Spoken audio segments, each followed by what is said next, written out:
Chapter 3. A Caucus-Race and a Long Tale. They were indeed a queer-looking party that assembled on the bank. The birds with draggled feathers, the animals with their fur clinging close to them, and all dripping wet, cross, and uncomfortable. The first question, of course, was how to get dry again. They had a consultation about this, and after a few minutes, it seemed quite natural to Alice to find herself talking familiarly with them, as if she had known them all her life. Indeed, she had quite a long argument with the Lory, who at last turned sulky, and would only say, "I am older than you, and must know better." And this Alice would not allow without knowing how old it was, and as the Lory positively refused to tell its age, there was no more to be said. At last the mouse, who seemed to be a person of authority among them, called out, "Sit down, all of you, and listen to me. I'll soon make you dry enough." They all sat down at once, in a large ring, with the mouse in the middle. Alice kept her eyes anxiously fixed on it, for she felt sure she would catch a bad cold if she did not get dry very soon. "Ahem," said the mouse with an important air. "Are you all ready? This is the driest thing I know. Silence all round, if you please. William the Conqueror, whose cause was favored by the Pope, was soon submitted to by the English, who wanted leaders, and had been, of late, much accustomed to usurpation and conquest. Edwin and Morcar, the Earls of Mercia and Northumbria—" "Ugh," said the Lory with a shiver. "I beg your pardon," said the mouse, frowning, but very politely. "Did you speak?" "Not I," said the Lory hastily. "I thought you did," said the mouse. "I proceed. Edwin and Morcar, the Earls of Mercia and Northumbria, declared for him, and even Stigand, the patriotic Archbishop of Canterbury, found it advisable—" "Found what?" said the duck. "Found it," the mouse replied rather crossly. "Of course you know what it means." "I know what it means well enough. When I find a thing," said the duck, "it's generally a frog or a worm. The question is, what did the Archbishop find?" The mouse did not notice this question, but hurriedly went on. "Found it advisable to go with Edgar Atheling to meet William and offer him the crown. William's conduct at first was moderate, but the insolence of his Normans— How are you getting on now, my dear?" it continued, turning to Alice as it spoke. "As wet as ever," said Alice in a melancholy tone. "It doesn't seem to dry me at all." "In that case," said the dodo solemnly, rising to its feet, "I move that the meeting adjourn for the immediate adoption of more energetic remedies." "Speak English," said the eaglet. "I don't know the meaning of half those long words, and what's more, I don't believe you do either." And the eaglet bent down its head to hide a smile. Some of the other birds tittered audibly. "What I was going to say," said the dodo in an offended tone, "was that the best thing to get us dry would be a caucus-race." "What is a caucus-race?" said Alice. Not that she wanted much to know, but the dodo had paused, as if it thought that somebody ought to speak, and no one else seemed inclined to say anything. "Why," said the dodo, "the best way to explain it is to do it. And as you might like to try the thing yourself, some winter day, I will tell you how the dodo managed it. First, it marked out a racecourse, in a sort of circle. The exact shape doesn't matter, it said, and then all the party were placed along the course, here and there. There was no 1, 2, 3, and away, but they began running when they liked, and left off when they liked, so that it was not easy to know when the race was over.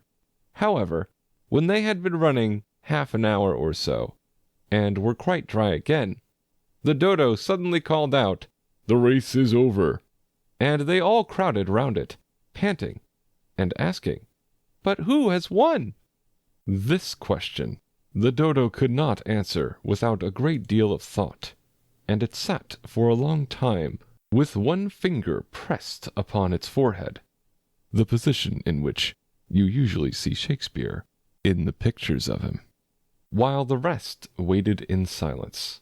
At last the dodo said, "Everybody has won, and all must have prizes." "But who is to give the prizes?" Quite a chorus of voices asked. "Why, she, of course," said the dodo, pointing to Alice with one finger, and the whole party at once crowded round her, calling out in a confused way, "Prizes! Prizes!" Alice had no idea what to do, and in despair she put her hand in her pocket and pulled out a box of comfits. Luckily, the salt water had not got into it, and handed them round as prizes. There was exactly one apiece, all round.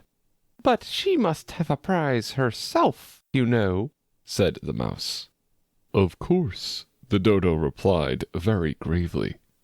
"What else have you got in your pocket?" he went on, turning to Alice. "Only a thimble," said Alice sadly. "Hand it over here," said the dodo. Then they all crowded round her once more, while the dodo solemnly presented the thimble, saying, "We beg your acceptance of this elegant thimble." And when it had finished this short speech, they all cheered. Alice thought the whole thing very absurd, but they all looked so grave that she did not dare to laugh. And, as she could not think of anything to say, she simply bowed and took the thimble, looking as solemn as she could.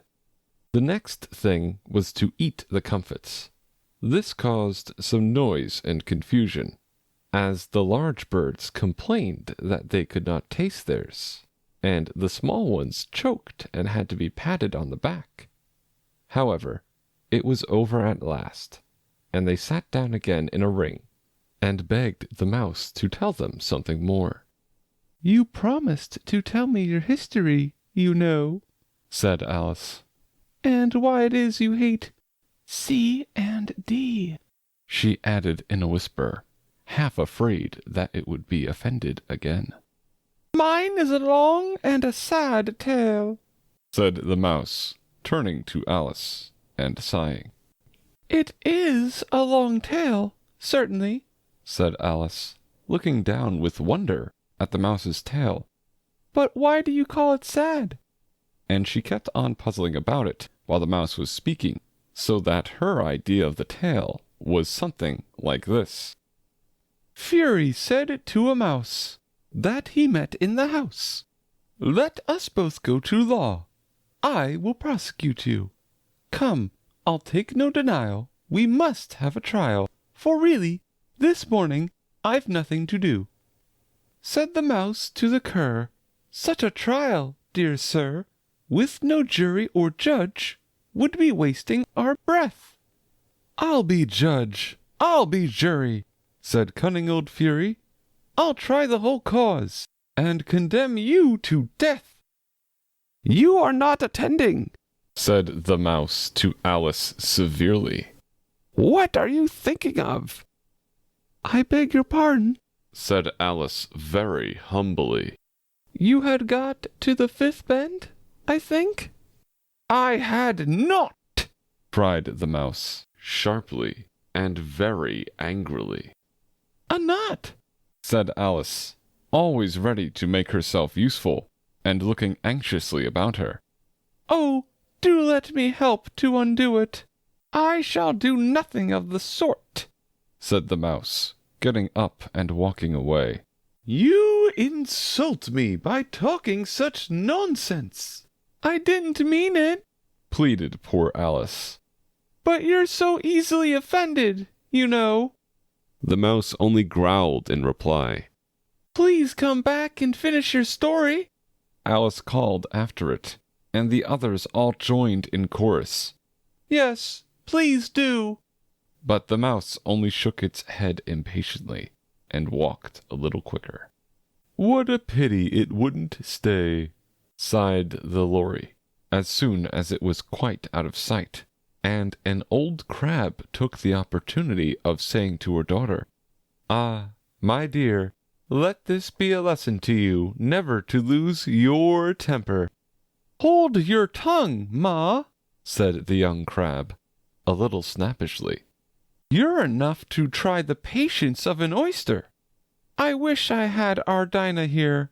I know I do, said Alice aloud, addressing nobody in particular. She'd soon fetch it back. And who is Dinah, if I might venture to ask the question? Said the lorry. Alice replied eagerly, for she was always ready to talk about her pet. Dinah's our cat, and she's such a capital one for catching mice you can't think. And oh, I wish you could see her after the birds. Why, she'll eat a little bird as soon as look at it. This speech caused a remarkable sensation among the party. Some of the birds hurried off at once.